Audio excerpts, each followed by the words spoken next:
Hello everyone, you're watching the Beanbird 2 channel where we talk about testimonies and the goodness of God. And today I just want to do a little chat style talk, story time about light and darkness. So when I was a kid, I was afraid of the dark. And I think a lot of kids are. I thought everyone was afraid of the dark because I was afraid of our basement. I had to sleep with a nightlight on. And whenever I had to go in the basement to do the laundry, we had the stairs that had no backboard to them, so I would always run up the stairs as fast as I could because I was afraid somebody or some monster was going to grab my feet while I was going up the stairs. It was some fear that I had. And even though I was a believer at 7, I still had these fears, and I think it was because I was not yet mature in the faith, and I was very afraid of the dark, and I thought everyone was afraid of the dark. And then even when I got older to be an adult, I owned my first home by myself. I lived alone for a while, and I was afraid even then. I remember I would turn off the light and then I would run into my bed. That was what I did every night, and as if something was going to grab me under my bed. But what I found out is that when I became more mature in my relationship with the Lord, I grew in faith and understanding and relationship, I no longer had those fears that I thought everybody had. And I really think that what made a big difference is actually purifying our lifestyle. So when we had our own children, they were afraid of the dark a little bit. Not a lot, but a little bit. And I noticed that as we got rid of certain toys, my kids grew in confidence in the dark, and they were no longer afraid of being in the dark.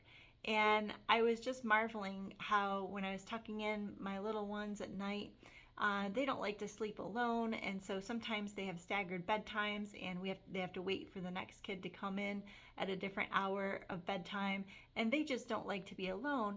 But I was glad that they weren't afraid of the dark. And I realized that something that I thought as a kid was natural and normal and everybody experiences, I thought, wow, it doesn't have to be that way. We don't have to be afraid of the dark as a default. It doesn't have to be normal. We can overcome.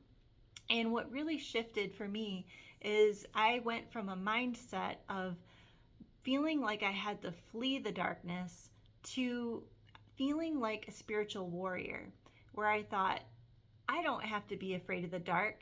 The darkness has to be afraid of me. I am a spiritual warrior of God. I began to understand that God was for me, and I began to understand that God is with me and who God is, and that the Holy Spirit is in me, and I carry that light with me wherever I go. And that really pivoted the way that I viewed being in dark situations. Now, all that to say, it's rare that we're in a situation where we experience and see pitch blackness. Usually there's some sort of light in a room, whether it's an alarm clock or light from even an oven light, a little digital clock on a stove. There's usually some type of light present wherever we are. Even outside, there's the moonlight and the stars. But sometimes you get in a situation where you're in pitch black, where you can't see the hand in front of you and there is no light whatsoever. And that is quite unsettling, even for an adult, I think. It's kind of like this weird feeling of this void of blackness, and you're like, I can't see even a thing. But the thing is, all it takes is one pinpoint of light to invade that darkness. And the brighter that light is, the more it shines in the darkness. And so now I have a little story from this morning, pivoting to same topic but different storyline, is that I was sleeping in my room this morning, and we have hardwood floors, so the light shines off the floors a little bit, and our family room is pretty dark. It doesn't get a lot of natural light, and so because it doesn't get a lot of natural light, we've installed 90-watt daylight bulbs in the family room so that we can have some light in there during the day and at night. But we need the light to be on even in the daytime in that room because it's just kind of a dark room. And so we have these bright lights. And so my dad is staying with us this week, and he woke up early this morning at like 5 a.m. and I wasn't really ready to get up at that time. And it's when he turned on the light shone underneath my bedroom door, and because of the wood floors, it just that little bit of light under the door gap was on the floor and then kind of like reflected off the ceiling. And I became aware of the light when I woke up, and now that I'm an adult, I like to sleep in a dark room. And so that little bit of light from the door was kind of agitating me. So I rolled over to my other side to not see the light, and it was still bothering me because it was like off at the ceiling.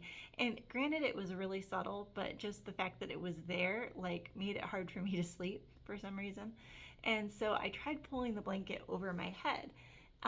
But even having the blanket over my head, like I consciously knew that the light was there, and I just could not sleep. And I thought, this is crazy that this is bothering me this much, but I cannot sleep with this light in my room. And immediately as I thought that, I got this mental image of how Satan must see the light. That it only takes that little bit of light to invade the darkness, and then boom, it's reflecting off the ceiling, and then it's casting shadows on the room. And that even if Satan were to, pull a blanket over his head per se, he knows that God, Jesus, the light of the world, is there. And no blanket over his eyes, figuratively, can he escape that reality that Jesus is there, and that we are the light in the world, and that light can be, from a different point of view, from Satan's point of view, agitating, right? It's like this light, if you love darkness, then that light in your face, you just can't escape it.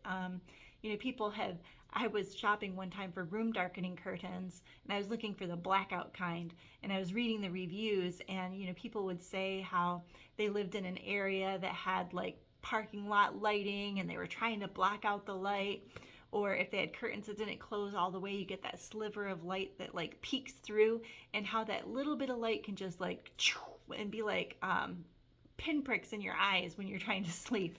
And I thought about how, in a positive way, how we can be that light that is invading the darkness, and how it can even just take a little bit of light to make a big impact, to disrupt the space.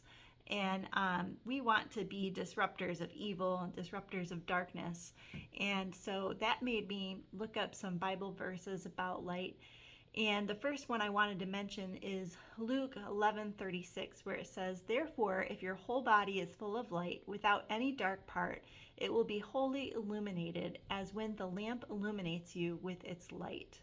And that's what we want to be. We want to have our whole light illuminated, our whole body filled with the Spirit, filled with the light of Jesus. And then John 1, chapter 1, the Gospel John, chapter 1, where it's talking about Jesus becoming the flesh and bringing light into the world. And it says, "In the beginning was the Word, and the Word was with God, and the Word was God, and He was in the beginning with God.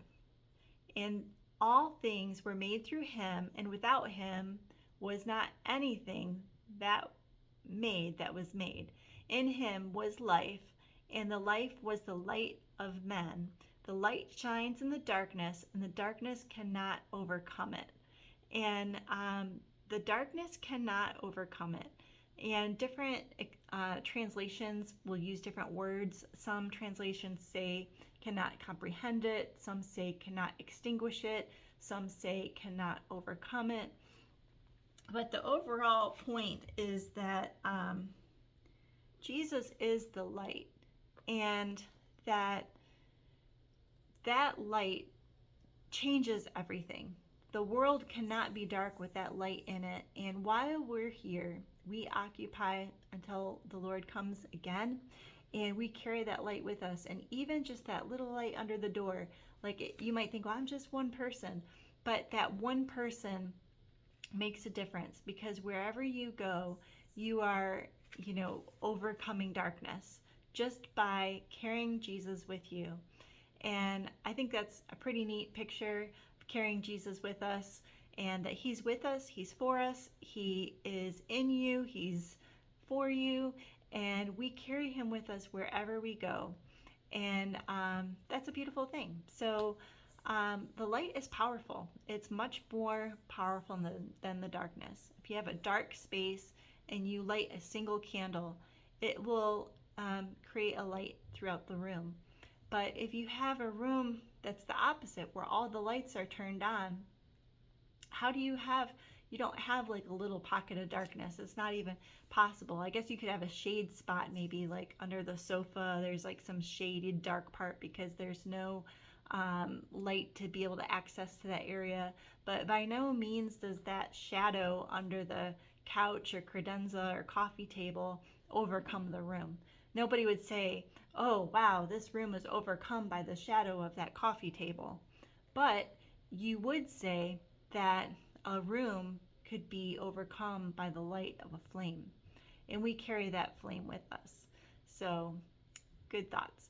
Good day, good Saturday, and the Lord is with you. And just remember that he loves you and he is good.